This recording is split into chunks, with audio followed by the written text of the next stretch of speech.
इस पोएम का टाइटल है नाइट ऑफ द स्कॉर्पियन। ये एक बहुत ही इंटरेस्टिंग पोएम है जिसे लिखा है नसीम इज़िकिल ने। सबसे पहले हम इस पोएम के टाइटल के बारे में जानेंगे। Night of the scorpion, night को हम हिंदी में रात या फिर रात्रि कहते हैं और स्कॉर्पियन को हम आम बोलचाल की भाषा में बिच्छू कहते हैं। ये पूरी पोएम एक ऐसी कहानी पर आधारित है जिसमें काली सिया रात में एक बिच्छू पोएट की मदर को काट लेता है। दोस्तों, स्कॉर्पियन का आप एक फोटोग्राफ इस स्लाइड में आसानी से देख पा रहे होंगे। यह स्कॉर्पियन का एक टाइप है और इसी प्रकार के स्कॉर्पियन पूरे विश्व भर में अलग अलग जगहों पर पाए जाते हैं। स्कॉर्पियन असल में ऑर्थोपॉड्स होते हैं, यानी कि उनका मांस, मज्जा और उनकी हड्डी बाहर की तरफ होती है। स्कॉर्पियंस के 8 लेग्स होते हैं, जैसा कि आप इस फोटोग्राफ में आसानी से देख पा रहे होंगे। 4 आपको इस साइड पे दिखाई दे रहे हैं और 4 आपको इस साइड पर दिखाई दे रहे हैं। सभी प्रकार के स्कॉर्पियंस यानी कि बिच्छू जहरीले होते हैं। दोस्तों, अब आप इसका एक स्टिंग यानी कि इसका डंक यहाँ पे देख पा रहे होंगे। ये डंक ही इनका जहरीला होता है और मुसीबत पर पड़ने पर ये अपना डंक मार देते हैं। दोस्तों, यूं तो सभी स्कॉर्पियन जहरीले होते हैं, लेकिन केवल 15% ऐसे स्कॉर्पियंस होते हैं जिनके काटने से मृत्यु होती है। दोस्तों, एक बहुत ही इंटरेस्टिंग आंकड़ा है जो मैं आपके सामने यहाँ पर रखना चाहूँगा। हर साल विश्व भर में लगभग 3250 लोग मर जाते हैं केवल स्कॉर्पियन के काटने से। अब हम राइटर और पोएट नसीम इज़िकिल के बारे में जानेंगे। नसीम इज़िकिल जी का जन्म हुआ था 16 दिसंबर 1924 में और इनकी मृत्यु हुई थी 9 जनवरी 2004 में। अब आप नसीम इज़िकिल जी का एक फोटोग्राफ इस स्लाइड में बड़ी आसानी से देख पा रहे होंगे। नसीम इज़िकिल जी एक Indian Jewish poet, actor, play writer, editor और इसी के साथ वे एक आर्ट क्रिटिक्स भी थे। उन्हें 1983 में साहित्य अकादमी जैसे अवार्ड से नवाजा गया और यह अवार्ड उन्हें लेटर डे पाम्स के लिए दिया गया। इसी के साथ उन्हें India 4th highest civilian award यानी कि पद्मश्री से भी नवाजा जा चुका है। दोस्तों, अब हम इस पोएम पर आएंगे। यह है पूरी पोएम।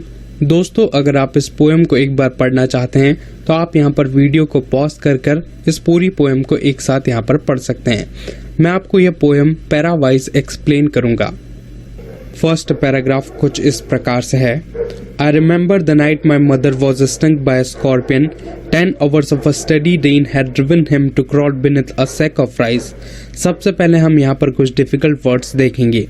स्टेडी का मतलब होता है स्थिर, क्रॉल का मतलब होता है रेंगना और सैक का मतलब होता है बोरा। सबसे पहले हम पहली 2 लाइन्स लेंगे। I remember the night my mother was stung by a scorpion. यहाँ पर पोएट कहते हैं कि आज भी वह रात मुझे बहुत ही अच्छी तरीके से याद है जब उस बिच्छू ने मेरी माँ को काटा था। 10 hours of a steady rain had driven him to crawl beneath a sack of rice. अब यहाँ पर पोएट बात करते हैं उस स्कॉर्पियन के बारे में, उस बिच्छू के बारे में। लगातार 10 घंटों से वर्षा हो रही थी, जिसके कारण बिच्छू अपने बिल से बाहर निकलकर रेंगने लगता है और रेंगते रेंगते वह चावल के बोरे के नीचे जाकर छिप जाता है। दोस्तों, स्कॉर्पियन अक्सर जमीन में रहते हैं, गड्ढे के नीचे, लेकिन जब वर्षा आती है तो उन गड्ढों में पानी भर जाता है, जिसके कारण स्कॉर्पियन ऊपर आ गया और एक बोरे के नीचे जाकर छुप जाता है। दोस्तों, अब हम चलेंगे सेकंड पैराग्राफ की तरफ। सेकंड पैराग्राफ कुछ इस प्रकार से है।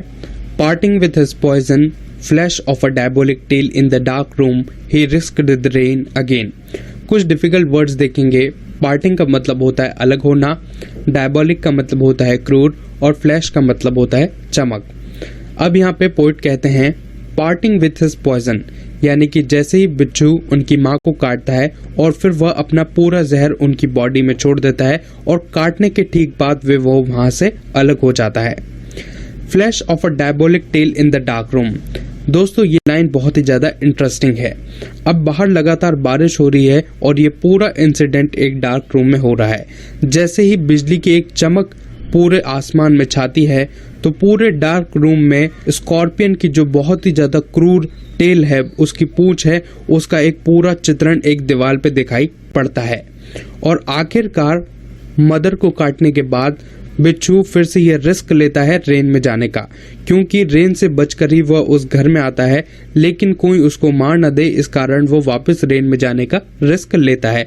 नेक्स्ट पैराग्राफ कुछ इस प्रकार से है।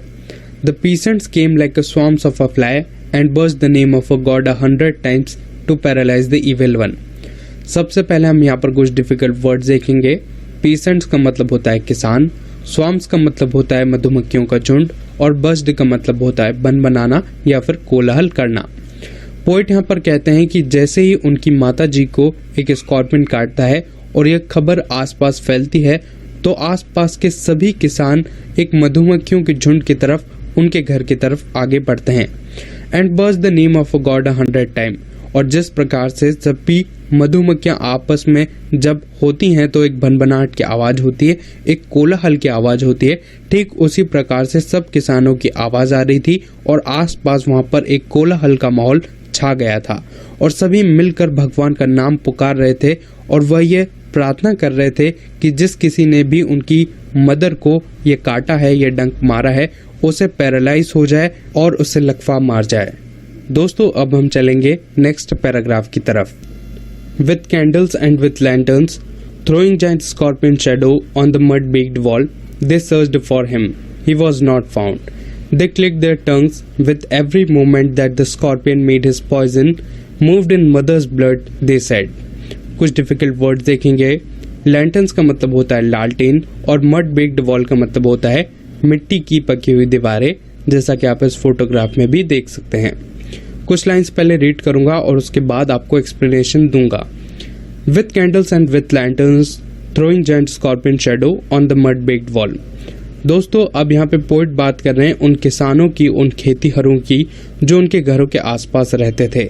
जैसे ही उन्हें यह मालूम पड़ा कि पोइट की मदर को एक बिच्छू ने काट लिया है, तो वे सभी दौड़े पोइट के घर की तरफ और उनके हाथ में मोमबत्तियां थी, लालटेनें थी। Throwing giant scorpion shadow on the mud baked wall. अब जैसे किसान खेतीहर उनके घर की तरफ आ रहे थे, तो लालटेन और मोमबत्ती की रोशनी में उनकी बहुत ही बड़ी बड़ी विशालकाय शैडोज यानी कि परछाइयां उस कच्ची मिट्टी की दीवारों पर दिख रही थी। दोस्तों यहाँ पे पोइट उस समय को दर्शा रहे हैं जब भारतवर्ष में विद्युतीकरण नहीं हुआ था। उस समय कोई भी बिजली नहीं हुआ करती थी और सभी लोग लालटेन और मोमबत्ती का इस्तेमाल करते थे। अब हम चलेंगे आगे। They searched for him, he was not found. They clicked their tongues with every movement that the scorpion made his poison moved in mother's blood, they said. अब पोइट यहाँ पर यह बताते हैं कि जैसे ही किसान वहां पर आए तो वह खोजने लगे उस बिच्छू को ताकि वह उसे मार सके। हालांकि वह बिच्छू उन्हें नहीं मिला और उसके बाद वे सभी अपनी जुबान से कुछ आवाजें करने लगे। दोस्तों मैं यहाँ पर 1 सेकंड का पॉज लूंगा और उसके बाद आपको वह आवाजें निकालकर दिखाऊंगा। कुछ इस प्रकार की वह आवाजें यहाँ पर निकालने लगे। उनका यह मानना था कि अगर वो इस प्रकार की आवाजें निकालेंगे तो बिच्छू अपने बिल से बाहर आ जाएगा और फिर वह उसे मार देंगे, लेकिन ऐसा कुछ हो नहीं पाता है। दोस्तों नेक्स्ट 2 लाइंस बहुत ही ज्यादा इंटरेस्टिंग है। अब यहाँ पर ये बताया जा रहा है कि जैसे ही बिच्छू ने उनकी माँ को काटा और काटने के ठीक बाद वह वहां से दूर चला गया और जितनी उसकी दूरी बढ़ती गई उतना ही माँ का दर्द बढ़ता चला गया। दोस्तों ये था इस पैराग्राफ का एक्सप्लेनेशन। अब हम चलेंगे नेक्स्ट पैराग्राफ की तरफ। May he sit still, they said. May the sins of your previous birth be burnt away tonight, they said. May your suffering decreases the misfortune of your next birth, they said. May the sum of all evil balanced in this unreal world. Misfortune का मतलब होता है बदकिस्मती। दोस्तों अगर आप इस paragraph को ध्यान से देखें तो आपको इस पैराग्राफ में कुछ रिपीटेशंस दिखाई देंगे, जैसे कि मे शब्द यहाँ पे बार बार यूज हो रहा है और लास्ट में यहाँ पे दे साइड यूज हो रहा है। दे साइड यहाँ पे आसपास के लोगों के लिए, किसानों के लिए इस्तेमाल किया गया है और मे का इस्तेमाल इसलिए किया गया है क्योंकि निश्चित नहीं है और यहाँ पे वे सभी ईश्वर से प्रार्थना कर रहे हैं। मे he sit still, they side. जितने भी आसपास के लोग होते हैं, बैठे होते हैं, कुछ खड़े होते हैं, तो वे सभी ये प्रार्थना करते हैं कि पोइट की जो माँ है वे आसानी से बैठ सके, क्योंकि बिच्छू का जहर उनके खून में फैलता है और उनकी तड़प और भी ज्यादा तीव्र हो जाती है, तेज हो जाती है। सभी ईश्वर से ये प्रार्थना करते हैं कि उनकी माँ की सभी दुख तकलीफें दूर हो जाएं और उनको कुछ देर के लिए राहत मिले। आगे सभी सांत्वना देते हुए ये कहते हैं कि आपका ये जो दुख है, तकलीफ है, अगर आपने इसको कुछ समय और झेल लिया तो आपके पुराने समय के जितने भी, पुराने जन्मों के जितने भी पाप हैं वो सभी दूर हो जाएंगे। आगे वे यह भी कहते हैं कि आपके आने वाले जन्म में भी जो आपको दुख तकलीफें झेलनी पड़ेंगी, उनका दुख दर्द भी अभी अगर आप इस जन्म में झेल लेती हैं तो आपका अगला जन्म बहुत ही ज्यादा सुखद होगा। May the sum of all evil balanced in this unreal world. अब वे यहाँ पर सभी ये बात करते हैं कि इस असत्य दुनिया में, यानी कि वे इस दुनिया को सत्य नहीं मानते, यानी कि वे इस दुनिया के बाहर भी एक दुनिया को मानते हैं। वे कहते हैं कि इस दुनिया में तुम्हारी जितनी भी बुराइयां हैं, यानी कि ऑल इविल्स, सभी का लेखा जोखा बैलेंस्ड हो जाए, यानी कि तुम्हारी अब सिर्फ अच्छाइयां बच जाएं और जितनी भी तुम्हारी बुराइयां हैं उनका समापन हो जाए। Against the sum of good become diminished by your pain, may the poison purify your flesh. Diminished का मतलब होता है कम या फिर थोड़ा, और फ्लैश यानी कि मांस। अब यहाँ पर वे सभी बात करते हुए कहते हैं कि against the sum of good become diminished by your pain, यानी कि अब तुम्हारी जितनी भी बुराइयां हैं उनका नाश हो जाए और केवल अच्छाइयां ही बच जाए, क्योंकि तुमने ये जो दुख पीड़ा को सहन किया है उसके कारण अब तुम्हारी केवल अच्छाइयां ही बच जाएंगी और तुम्हारे जितने भी दुख हैं, दर्द हैं, वे सभी अब दूर हो जाएंगे। May the poison purify your flesh of desire and your spirit of ambition. यहाँ पे पॉइजन शब्द से मतलब जहर न होकर पीड़ा से है, और यहाँ पे डिजायर और एम्बिशन के बारे में भी बात की जा रही है।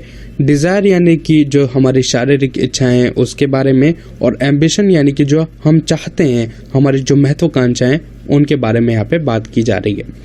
वे सभी कहते हैं कि अगर तुमने ये दुख दर्द को कुछ देर और सहन कर लिया तो तुम्हारी शारीरिक इच्छाएं और तुम्हारी जो दिली ख्वाहिशें हैं, जो तुम्हारी महत्वाकांक्षाएं हैं, उन सभी का शुद्धिकरण हो जाएगा और ये पॉइजन, ये जहर तुम्हारे पूरे शरीर को शुद्ध कर देगा। इस प्रकार की बातें वे यहाँ पर करते हैं। अब हम चलेंगे आगे। They said and they sat around on the floor with my mother in the center. The peace of understanding on each face, more candles, more lanterns, more neighbor, more insect and the endless rain. My mother twisted though and though, groaning on a mat. Groaning का मतलब होता है कराहना। यहाँ पे वे इतनी सभी बातें कहते हुए माँ के आसपास जाकर बैठ जाते हैं। माँ एकदम बीच में लेटी हुई होती है। उन सभी के चेहरों पर एक भाव होता है जो सभी एक दूसरे के भावों को समझते हैं और वहाँ पर एकदम शांति सा माहौल हो जाता है। और भी ज़्यादा मोमबत्तियाँ लाई जाती हैं, और भी ज़्यादा लालटेनें लाई जाती हैं। आसपास के सभी पड़ोसी इकट्ठे हो जाते हैं, और भी ज़्यादा कीड़े मकोड़े सभी एक जगह पर आकर इकट्ठे हो जाते हैं और बाहर लगातार बारिश होती रहती है। मेरी माँ लगातार कराहे लेती हैं और इधर उधर मुड़ती है उस बिछी हुई चटाई पर। My father, septic rationalist, try every curse and blessing, powder, mixture, herb and hybrid. He even poured a little paraffin upon the beaten dough and put a mesh to it. I watched the flames feeding on my mother. Poet यहाँ पे अपने father के बारे में बताते हुए कहते हैं कि उनके फादर एक बहुत ही ज़्यादा संशयवादी और समझदार व्यक्ति थे। उन्होंने हर प्रकार के हथकंडे अपनाए। उन्होंने आशीर्वाद से अभिशाप तक का हथकंडे अपनाए। उन्होंने हर प्रकार के चूर्ण का इस्तेमाल किया। उन्होंने हर प्रकार की औषधियाँ लगा कर देखी, लेकिन किसी का भी कोई फर्क नहीं पड़ा। और आखिरकार उन्होंने पैराफिन डाला जहाँ पर माँ को उस बिच्छू ने काटा था, और फिर एक तीली से वहाँ पर आग लगा दी। मैं अपनी माँ को जलते हुए देख रहा था और वो आग मेरी माँ को धीरे धीरे खा रही थी। I watched the holy man perform his rites to tame the poison with an incantation. After 20 hours, it lost its sting. दोस्तों, यहाँ पे होली मैन के बारे में बात हो रही है। अब ये यहाँ पे डिफाइन नहीं है कि होली मैन कोई पंडित है या फिर कोई तांत्रिक है।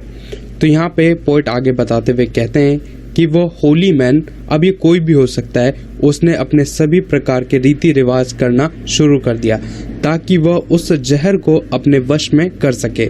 और इसके लिए उसने मंत्रोच्चार किए, उसने अपना जादू टोना किया और आखिरकार बहुत ही ज़्यादा कड़ी मशक्कत के बाद पूरे 20 घंटों के बाद उसने वह डंक को बाहर निकाल दिया और माँ को कुछ राहत मिली। दोस्तों अब हम चलेंगे नेक्स्ट पैराग्राफ की तरफ। My mother only said thank God the scorpion picked on me and spared my children. दोस्तों ये पूरी पोएम की सबसे इम्पॉर्टेंट लाइन है और ये पोएम की लास्ट लाइन्स भी हैं। इसमें पोइट की मदर ये कहती है कि मैं भगवान के बहुत ही ज़्यादा शुक्रिया अदा करती हूँ कि उस स्कॉर्पियन ने, उस बिच्छू ने मुझे काटा और मेरे बच्चों को छोड़ दिया। दोस्तों इतनी परेशानियां, इतनी मुश्किल, इतनी दुख, इतनी तकलीफें झेलने के बावजूद भी एक माँ की ममता किस प्रकार की होती है यहाँ पे हमें देखने के लिए मिलता है। इतनी परेशानियां झेलने के बाद भी माँ ये कहती है कि मैं उस भगवान का शुक्रिया अदा करती हूँ जिसने मुझे चुना, उस बिच्छू ने मुझे काटा और मेरे बच्चों को छोड़ दिया। दोस्तों इस पूरी पोएम में मुख्य तौर पर 3 पहलू हैं। पहला पहलू जिसमें एक बिच्छू और माँ के बारे में बताया गया है कि किस प्रकार से एक बिच्छू माँ को काट लेता है। दूसरा पहलू यह है कि इसमें भारतवर्ष में होने वाले बहुत ही पुराने अंधविश्वासों के बारे में भी बताया गया है। और तीसरा पहलू एक बच्चे के बारे में है जो पोएट खुद हैं और वे अपनी माँ को तड़पते हुए देखते हैं लेकिन कुछ भी कर नहीं पाते।